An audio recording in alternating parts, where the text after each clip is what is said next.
Hello, hello! Welcome back to the Pink Floyd Completion Project, and today, surprise, surprise, we're talking about the Wall again. Um, this particular version is the Wall live in Berlin, 1990.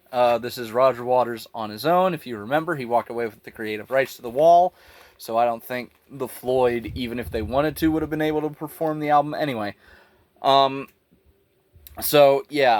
a lot of background to this. There's an interview with Roger around like the late '80s, where where somebody asks him, "Would you ever consider performing the Wall again?" And his response was, "Yeah, if the Berlin Wall ever comes down," which I feel like he was saying in like a more like, "Yeah, when pigs fly." Well, Berlin Wall came down not too long after that, so he was just like, well, fuck, now I gotta do it.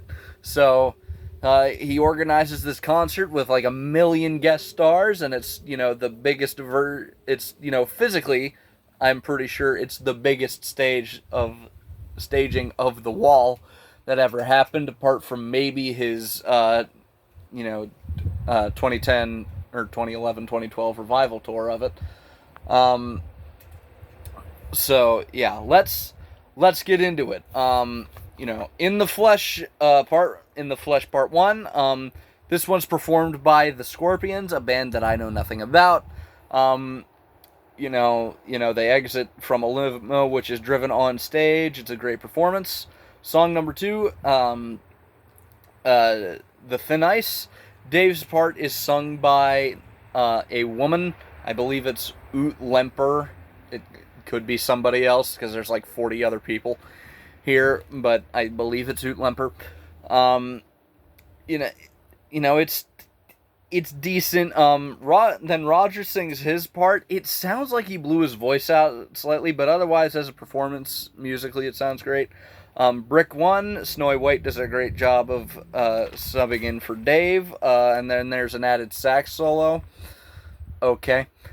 Um, Happiest Days of Our Lives is, they bring out this fucking massive teacher inflatable, bigger than the original one. I'm just now realizing that I don't think I mentioned the inflatable puppets of the original tour, but this one also has inflatable puppets. Only the teacher, though, and it's way fucking bigger. There's also, like, the head of a pig, like, way later on in the show, but the teacher puppet is fucking huge. Um, you know, it's a pretty damn good performance. And then Brick 2, Cyndi Lauper comes in for a guest vocal. Okay, I know jack shit about Cyndi Lauper apart from she did Time After Time, I think. And I think the performance on stage, that might just be her doing her typical Cyndi Lauper thing. I really don't care. It's alright, I guess. It's a choice. Um, you know, and then the guitar solo isn't as cool as the original, uh, and it takes it takes inspiration from the original show, with a second guitar solo and an organ solo, and then it also has a keyboard solo done by Thomas Dolby, who I believe is the dude who did She Blinded Me with Science. I could be very wrong. Again, this is like, late 80s people, people that I'm not interested in. Um, yeah. Yep, so Thomas Dolby does a guitar solo in character as the teacher. Pink's part is sung by Sinead O'Connor.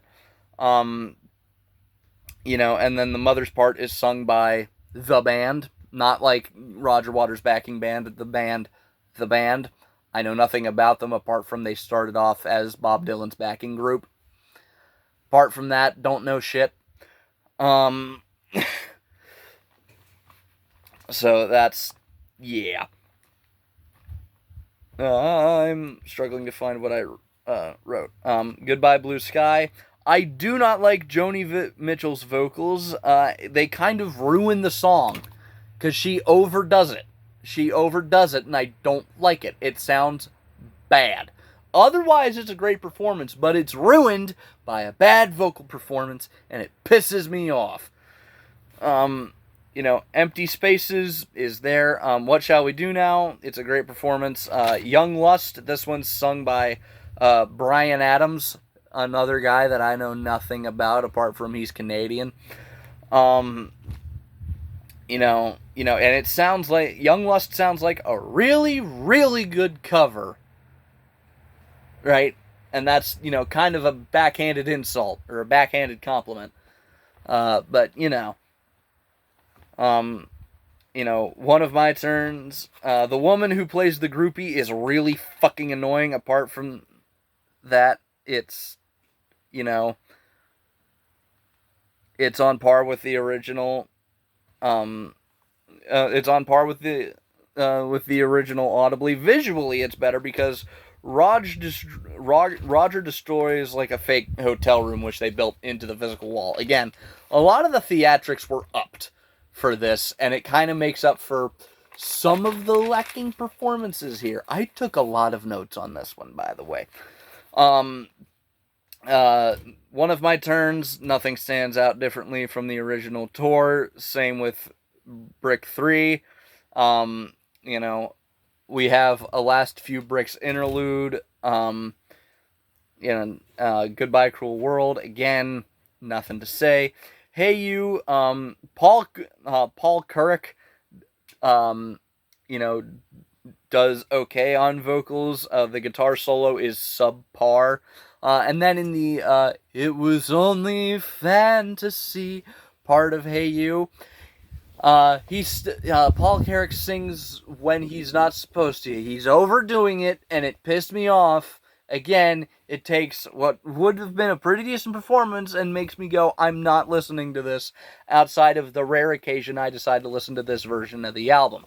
Because, I'm sorry, nobody's going to match the original. Like, even Roger on his own, without Pink Floyd, Roger isn't as cool. Sorry. Yep.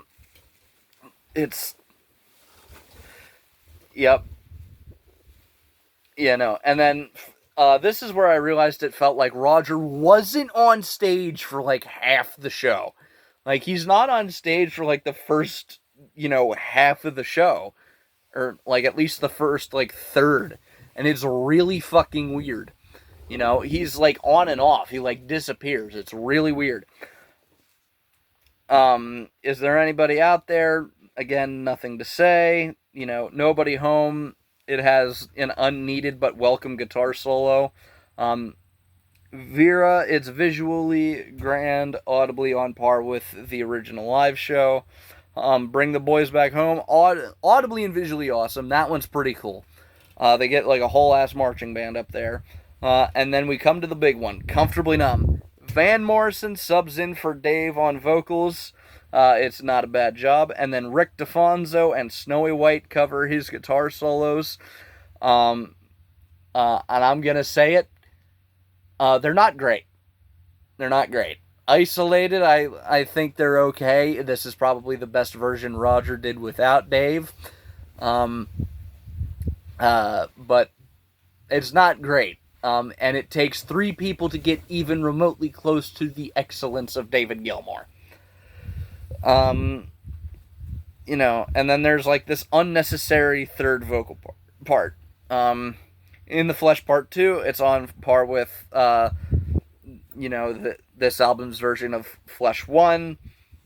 That's all I have to say. Run Like Hell, Dave and Rick are sorely missed in the vocal, guitar, and key department. That's all I have to say, because it really kind of does suck, coming from listening to great performances of, Run Like Hell and Comfortably Numb on Delicate Sound of Thunder, to this, which is like a pale imitation. It's real bad. Waiting for the Worms, nothing to say. Same thing with Stop. And then The Trial. This is the definitive live version of The Trial, because it's not just Roger saying stuff. Right? You've got Tim Curry as the prosecutor, which is perfect. Thomas Dolby as the school Master, Ute Lemper as the wife, Marion Faithful as the mother, and Albert Finney as the judge. And then the wall comes down at the end of it. It truly is a spectacle to see. It's great to look at. The visuals of this version are pretty good. They're better than the footage we have of the original tour, but solely for the fact that we can see them. I think if they pretty up that footage that's floating around out there of the original tour, people will look at this version of the wall and go, yeah, I never need to watch this again. Yeah, and then the tide is turning. It is there's no outside the wall. There is outside the wall in the end credits, but it wasn't performed live. And it feels like it's taken from the 82 movie. I could be wrong, but it's definitely not performed live. The Tide is Turning, which, if you remember, is the last song on Radio Chaos. This is the best version of a shit song. It's like saying that there's, the best version of a Taylor Swift song. It still sucks. And then you've got personnel. This is Roger Waters' band. You've got Rick DeFonso and Snowy White on guitar, Andy Fairweather Lowe on bass, Peter Wood and Nick Glennie Smith on keys, Graham Broad on drums, Stan Farber, Joe Chimay, Jim Hawes and John Joyce on backing vocals, and it's guest starring the Scorpions, Ute Lemper, Cyndi Lauper, Thomas Dolby, Sinead O'Connor, the band, the Hooters, Joni Mitchell, James Galway, Bryan Adams, Jerry Hall, Paul Carrack, Van Morrison, Tim Curry, Marion Faithful, and Albert Finney. 15 extra people. Notice do you see how much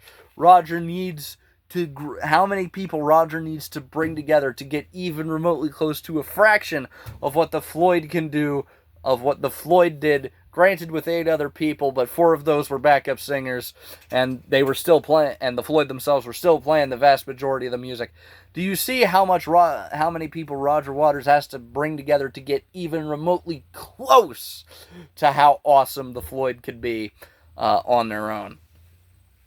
So yeah, give it a listen. It's worth a listen. Especially if you like The Wall. If The Wall is your favorite album, like if you're like me and The Wall is your favorite album, warning you now, it's definitely not the best version.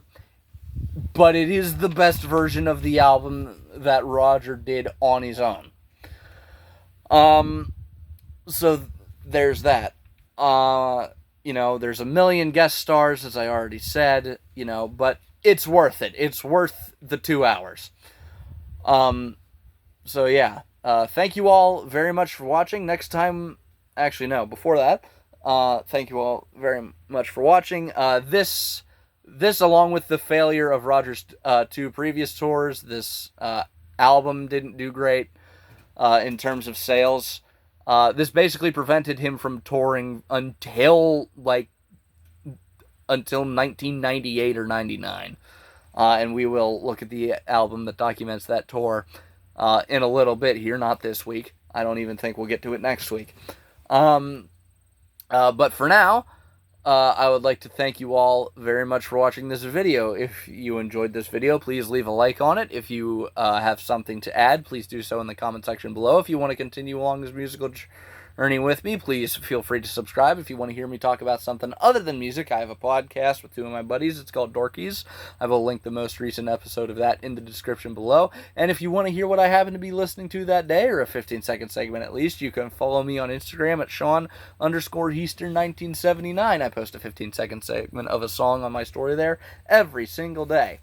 And next time, we will be looking at Roger's one pretty good solo album, Amused to Death, next time. So, yeah, with that, I would like to thank you all very much for watching, and I will see you all in the next one. Bye-bye.